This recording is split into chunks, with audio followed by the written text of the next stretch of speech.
Our first question is from Syed. After identifying a topic and a research gap, what do I do next? How do I move forward systematically? Yeah, this is a great place to start because I think a lot of us find ourselves in that space pretty easily because, we enter into our research phase, we've got some ideas, we've got some passion and momentum that's driving us. And so we get all the paperwork turned in and then it's like, "Oh, now what?" And our advisor says, "Go forth, write a dissertation." So how do you do that? Where do we go from here? So first, kudos on having identified a topic and a research gap because that is a heavy burden and something to really get across the finish line. Once you've done that, then it's time to outline the rest of your dissertation adventure. And I like to really sit down and do a full detailed timeline map first, starting with when do I want to be done with this project? And then I'm going to backwards plan from there. When do I want to submit things to my advisor? When do I want to submit my proposal versus my final defense?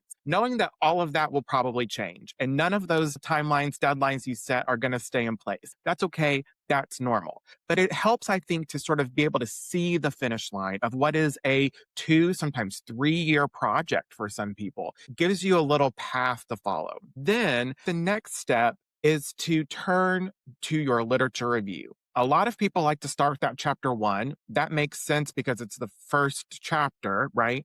But starting with your literature review really gives you a leg up because in your chapter 1, you're going to have to write about the existing theories. You're going to have to create a theoretical framework. You're going to have to propose broad methodological decisions and processes and frameworks. And the only way that you can do that confidently is if you have really taken time to read everything that you can find about your topic. Your job, your next step after you've identified your research gap is to become the expert on the existing literature around that gap because that existing literature is what's going to inform the rest of your dissertation, the rest of your methodology, and everything that you do until you walk across that stage, hopefully not too long from now. So skip chapter 1, go to that literature review, really methodically go through the literature, take deep, detailed notes that you can reference later, and that is going to really speed you along your dissertation path. I think that's really great advice, particularly the timelines. I did not do that when I started my dissertation, and I felt it down the line as well. If we think about timelines and building that out, Matthew, what are some of the key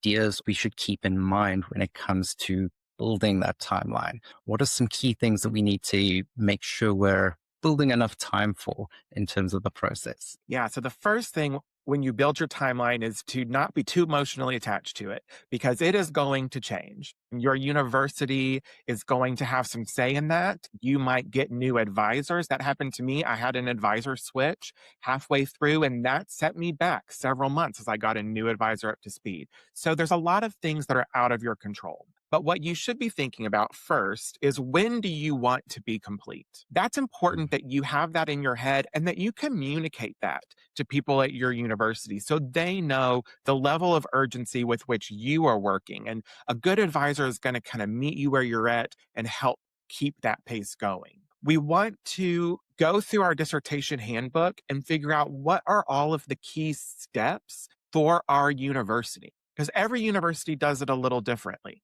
And some universities like to see submissions quarterly or monthly along the way, and some don't. Some don't want anything from you until it's time to maybe present a proposal or go to IRB. For example, in my experience, my proposal was written. I didn't do a defense of my proposal. I did a written proposal and then went straight to the IRB. That's different than a lot of universities. They require a face-to-face defense at the proposal and at the end. And so it's important that you know those kinds of timelines. Then it's important that you understand your own work ethic and flow and ability. Are you a skilled writer? Is writing something easy for you, or is that going to take a long time? For me, the reading took a long time. The writing was fast. And so I could plan that in and I kind of knew, okay, once I've read these articles that I've pulled, then this is going to take a shorter amount of time to write it together. And then the last thing I would say, you need to plan double the amount of time you think for your IRB approval and double the amount of time you think for your data collection.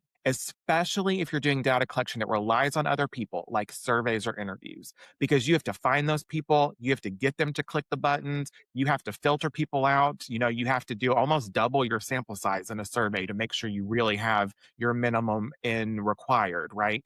Because you're going to have to filter people out, incomplete responses, et cetera, et cetera. So I would say build extra time in the IRB process because that is totally out of your control, and in the data Mm. collection process because most of that is also out of your control. I think that's really strong advice. I love the idea of checking those dates, making sure you're putting in time based on your skill set and your experience, and then making sure to put in some padding here and there for those aspects that are out of your control. Because as much as we're driving the dissertation journey, there are other people involved. Also, don't forget to add some time for your supervisor to review your document as well. We've heard horror stories here at Grad Coach of 2-week turnaround turning into a 2-month turnaround. So definitely always be aware of that and then communicate those dates to your supervisory team as well.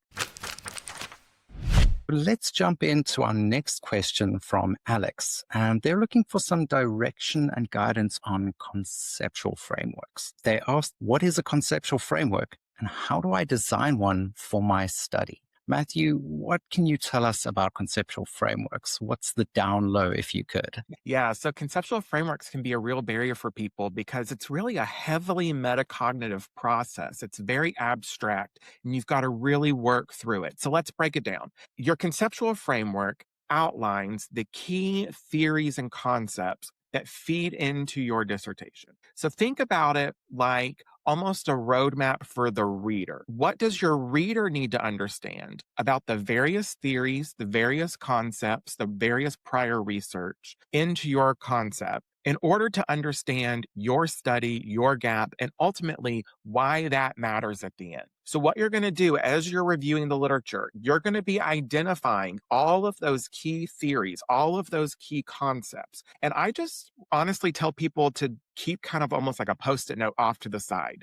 where we're just jotting down like self efficacy theory and then check, I saw it again, check, I saw it again, check, I saw it again. And you start to get the vibe of where those key important theories are. And then you're going to kind of map them together. So open up whatever your preferred software is. I like to do this in PowerPoint or in Google Slides, something like that, and make a flow chart. Put all of those pieces into little boxes, draw little arrows that connect all of it together. So you can really visualize how does this theory connect to this theory? How do they feed into this process so that your reader really understands where you're going and more importantly, why your work matters. Just to dig in a little bit deeper, what is the kind of information that we want to be presenting in that conceptual framework? And why is it necessary to include one in a dissertation anyway? Yeah, so this is another one where I'm going to start by saying check your dissertation handbook before you start writing. Because again, every university has a different expectation for what that conceptual framework looks like.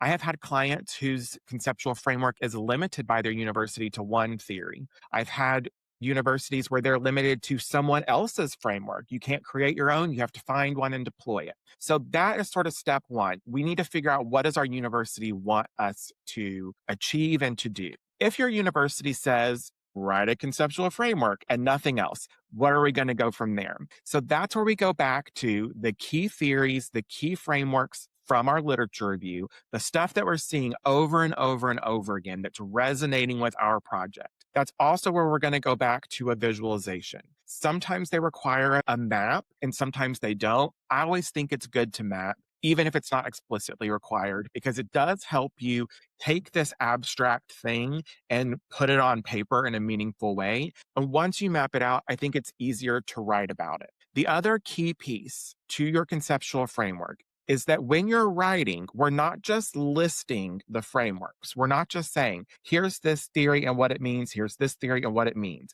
We're synthesizing them together. You are creating a new theory that's guiding your work.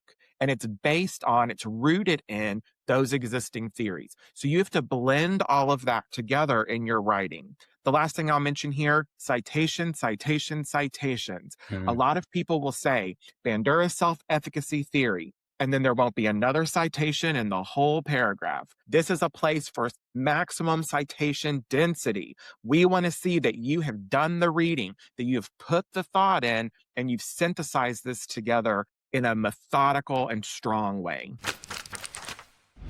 Our next question is from Rosaline, and they're also interested in frameworks. Rosalind wanted to know, is it necessary for me to include a conceptual framework or a theoretical framework in my dissertation? Or am I just overcomplicating things? Matthew, we've spoken a little bit about the conceptual framework. We haven't touched too deeply on the theoretical framework, but are these necessary in a dissertation, and why do we include them as well? Yeah, so yes, I think these are necessary in your dissertation, even if your university does not explicitly require one. Why? A couple of reasons. First, they help you as the researcher to map out where you're going and to make sure that all the constructs that you're operating with exist in a cohesive universe. I kind of think about this like comic book authors. Comic book authors create rich, detailed universes. And when they do that, they create rules for how that universe works. And that's what you're doing with your theoretical framework. And I would say your conceptual framework too. You're creating the rules around which your new universe, your dissertation, is going to work. And it's so important because I guarantee you, if you have ever read a comic book, if you've watched a comic book movie, or, just go on Reddit and start looking at comic book chats. Anytime that those authors violate the rules of the universe, everything else falls apart. And the people like me, the nerds on the internet, go crazy about this happened because you violated this rule that you established in episode 2 at 15 minutes in, right? It's the same concept over here. You're creating rules for your universe.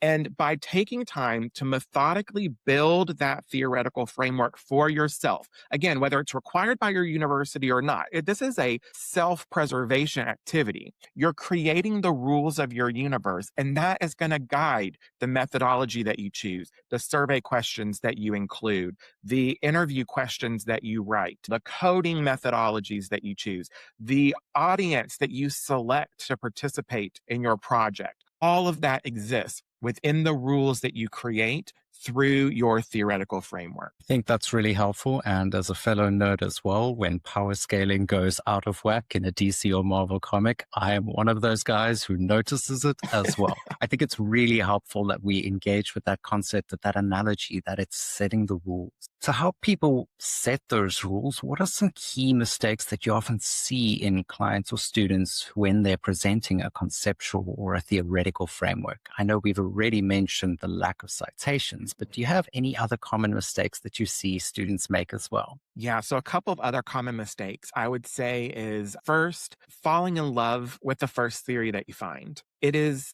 easy for us to get excited about a particular theoretical framework, and then we start to just write the others off, or we maybe just stop looking altogether. So it's important that you find a theoretical framework that you like, that resonates with you, but it's also important that we're looking at all the other possible theories and that we are rejecting theories for a cause. So we're not rejecting theories just outright or because we feel like we're done, but we're saying this theory doesn't work for me because. And here's where this really gets you, because you do this in year 1, month 1 of your dissertation. And then in year 3, you're doing your dissertation defense, and someone on your committee says, well, why did you reject this other theory? That may be their pet theory that they really like. And if you haven't methodically and thoughtfully rejected that theory or included it, you're going to have a problem with that person in your defense. So it's important early that we really vet those theories carefully. The other mistake that I find a lot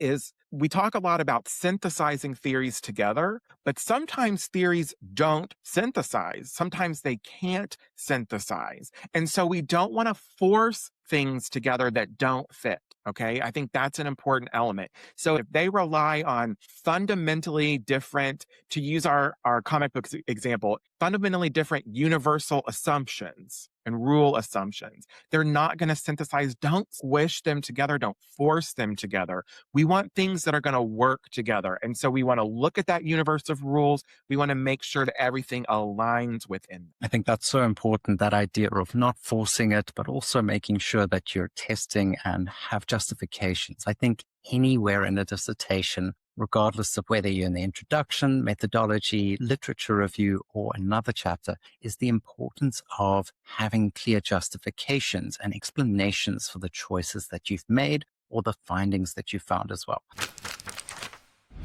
We're going to take a live question now from Mampo. She's asked, how does one summarize the research title but still capture the essence of the study? I get the feeling this is a question on how best to really make a short and concise but clear title to a dissertation or thesis. Matthew, any hot takes on titling your thesis? Yeah, so titling is a fun one. And there's some really fun sort of pseudo satirical articles in the literature that talk about titles of research and dissertations. And so I would just sort of throw that out there as a fun nugget for you to practice your literature review skills on. Go find those articles because there's a lot of commentary on this. So generally, I think that your dissertation title needs to be as succinct and clear as possible. It is an exploration of this thing under these conditions. I think that's the formula. As simple and direct as possible. I'm not a big fan of two-part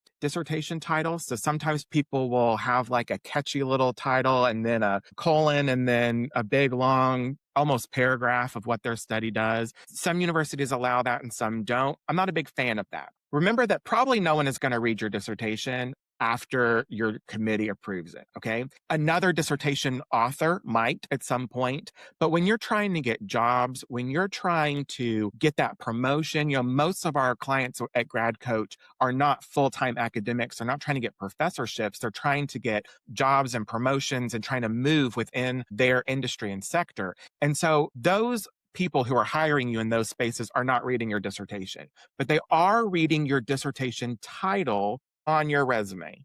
And so you want your title to be direct. You want it to be a little bit of jargon, but not overly full of jargon that people won't understand it. And again, the formula I think is very simple. An exploration of this thing under these conditions. Get in and get out. Remember, you're writing your title for your future employer who's reading it on your resume. Katerina is struggling and has asked, how do I write my problem statement for a mixed method study? Matthew, any advice on problem statements in general and then specifically in relation to mixed method studies as well? Yeah, so problem statements can be a problem for a lot of our clients because they're a little tricky to write. When you're thinking about your problem statement, this is where you are telling the reader the core issue that you're seeking to address here. And where a lot of people, I think, go wrong or overthink the problem statement is they start to kind of pack it full of context that really belongs in your literature review. They pack it full with potentially their research questions might be woven into their problem statement when most universities require that to be its own separate section with a separate subheading. So the problem statement can be a real challenge for those reasons. Generally, unless of course your university has a different expectation, my advice on problem statements is we're going to get in and we're going to get out. A problem statement in a chapter 1 is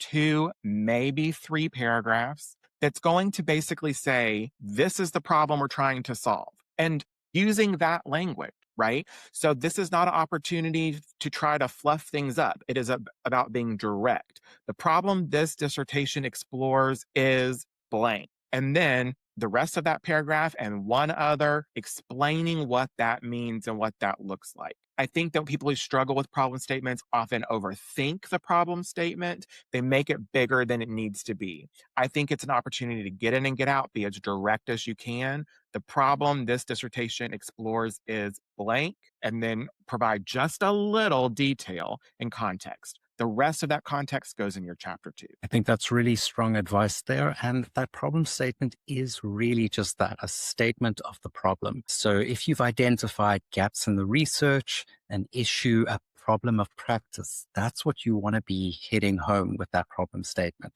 You don't necessarily want to be waxing lyrically on all of the literature that you've covered. That's coming in your literature review chapter. This is just part of that process of the introduction of setting the context, summarizing it. It is a summary of the problem that you've identified. And then specifically, you want to make sure that it is a clear problem that is addressable by your research as well. That's a mistake that I've commonly seen as well with clients I've supported is they take a really big view on the problem statement and make it much larger. And then the inevitable defense or critique that they get is, but how does your research solve that problem? And so it's really about getting that nice and succinct, summarized, and really clearly attached to your aims and research questions as well.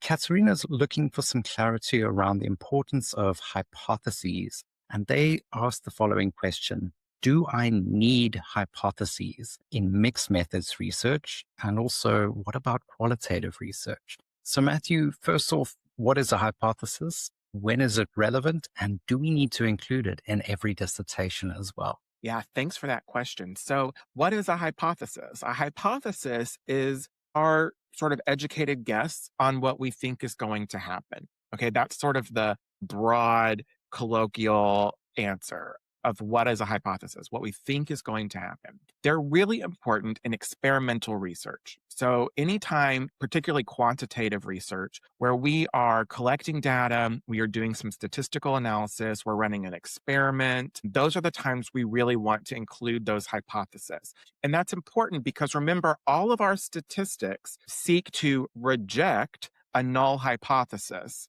And so you state a hypothesis. It says, this is what we think is going to happen. There's a statistically significant relationship between this thing and this thing, for example. And then we reject that null hypothesis through our statistical processes. So in an experimental study, you must have hypotheses because otherwise you don't have anything to interpret on the back end. If you're doing mixed methods, then you do have a quantitative experimental element. And so you will need hypotheses for that element because, again, without them, you have nothing to discuss, to explore, to examine. Now, on the qualitative side of things, qualitative research is a little different because it's more about understanding the current state of a phenomena. Right? So you might have some preconceived ideas about that, but really in qualitative work, we want to work to eliminate and control our preconceived ideas before we go into those conversations, before we do our interviews, before we do our coding. So in those spaces, applying a hypothesis early is really a bad thing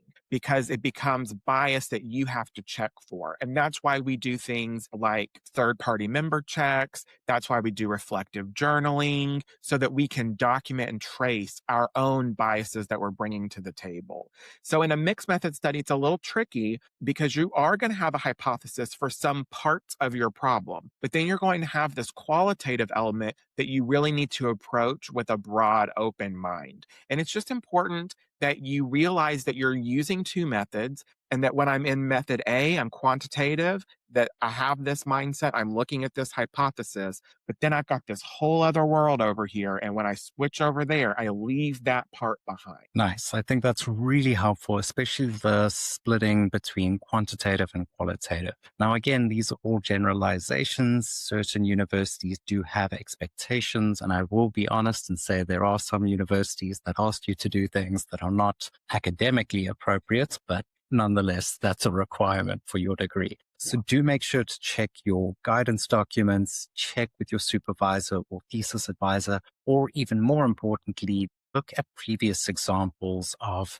dissertations from your department, from your supervisor as well, because that's going to give you an idea of what the expectations are. The best bit of advice I can offer is always check your supervisor or chair's previous student papers. That's going to give you an idea of what their expectations are, what their style is. And also it's going to help you notice any of those weird things like a hypothesis for a qualitative section. So do keep that in mind as well.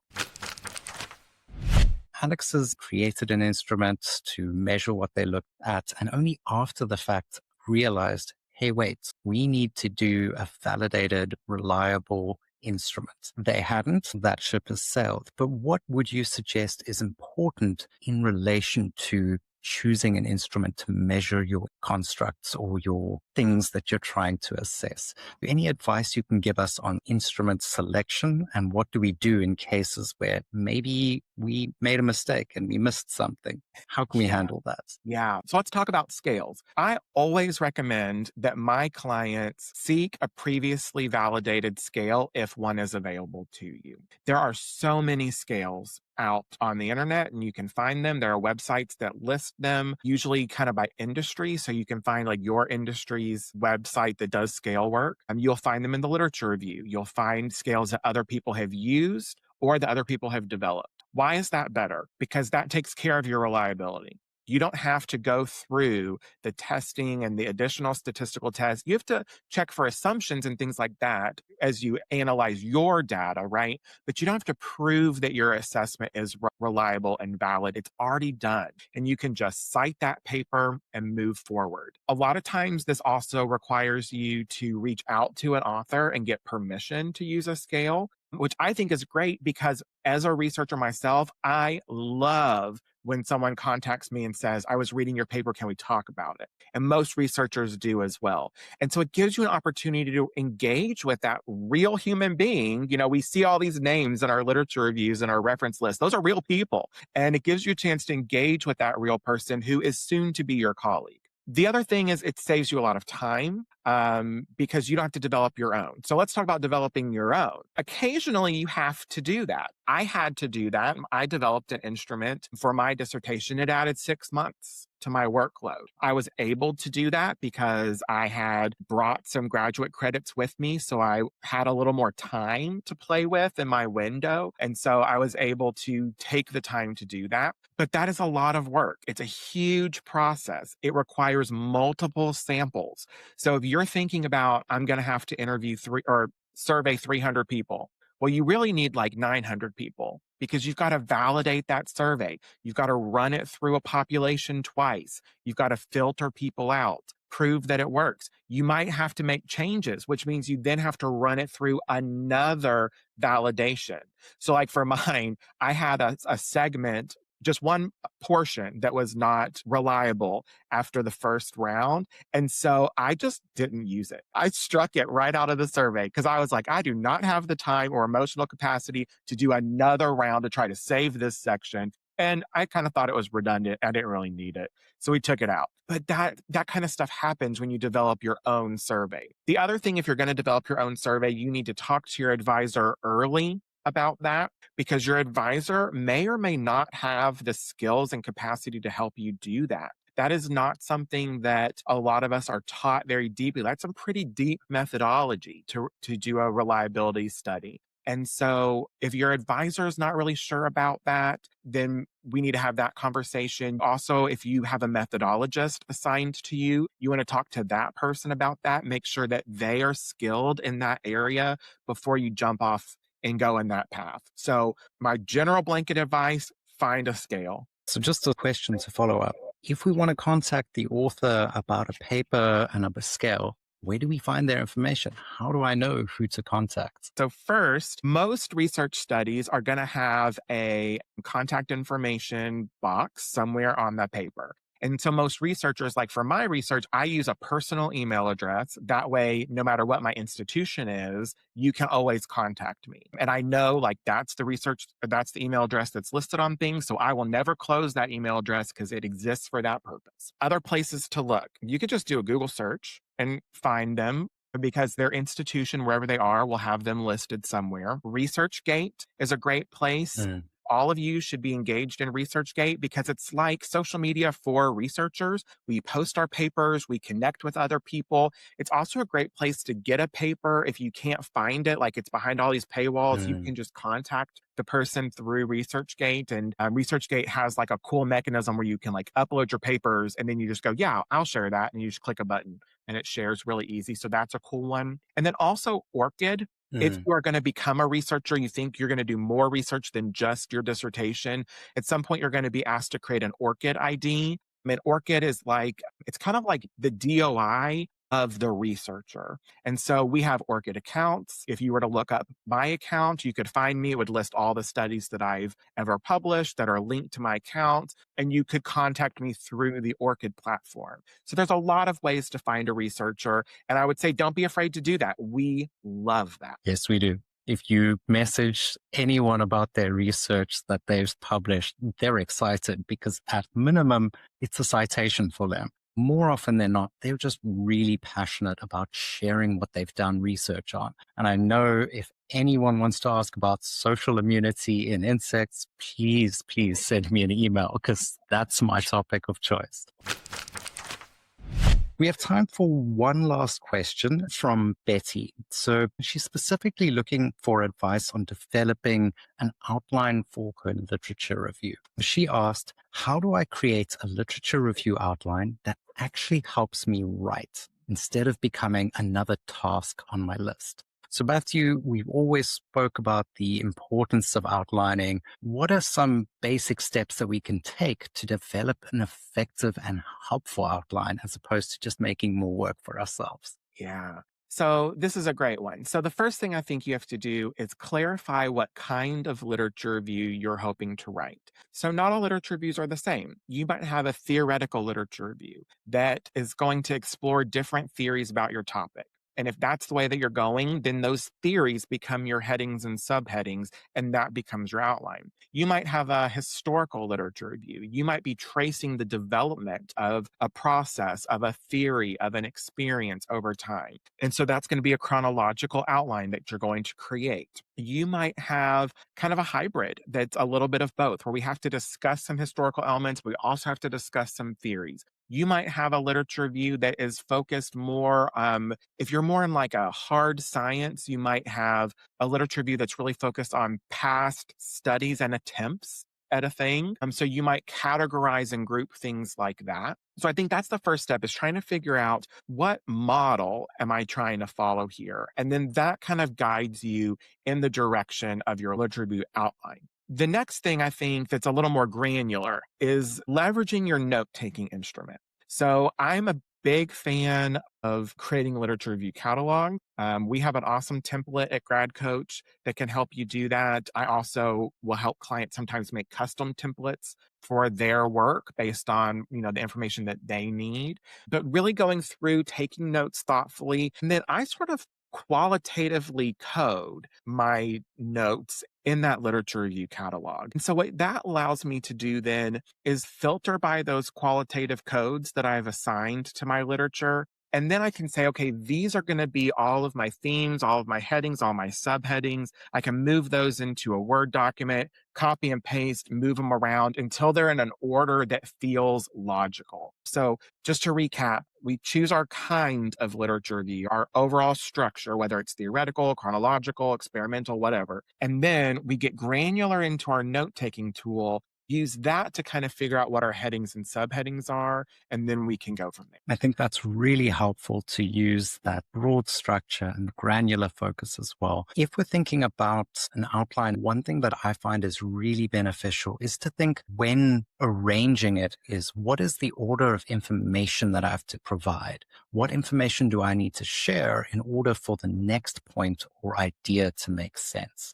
So for instance, if you're looking at the development of an idea or a concept in the field, you're going to look at who started it, who's developed it, what are the current gaps. And so that helps with that directionality of your research. If you're looking at relationships between different constructs, then you're going to have to first present those constructs. Who created them? Who developed them? How do they relate to the next construct? And so you would want to provide all of that basic information. So think about your outline as a sort of guidance document, a structure. And the other thing that I can recommend is no outline is going to survive contact with the writing process. It's perfectly okay to make changes to your outline. But why we make an outline is that it gives us something to work with. So for instance, I normally outline the broad sections of my chapter or literature review or paper that I'm working on. And then I also don't work through my document A to Z.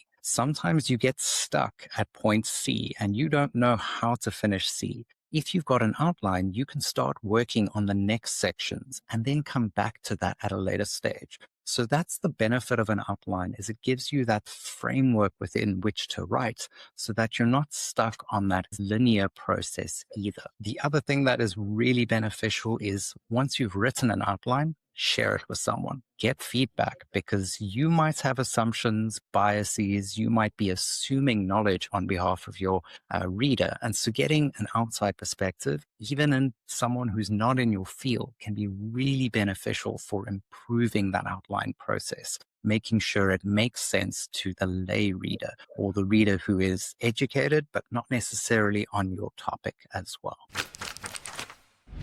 Matthew, anything else you want to add before we finish up? Yeah, I would just add as we wrap up that the dissertation process is a unique process that you will never experience again, you've never experienced before. And because of that, it's okay if you feel a little lost in it. And that's where you need to rely on your advisor, rely on your peers, and rely on us at Grad Coach because we're here to help you really navigate that. We've all been there. We've all eaten a birthday cake on the front lawn after we get feedback from our advisor. It's a universal experience for people who go on this path. And we understand and we're here to support you. Don't let your imposter syndrome get in the way. Just keep pressing forward. Remember where you're going. Remember what that goal is and how sweet it is going to be when they call you doctor for the first time. It is a life changing, pivotal moment that you will never forget.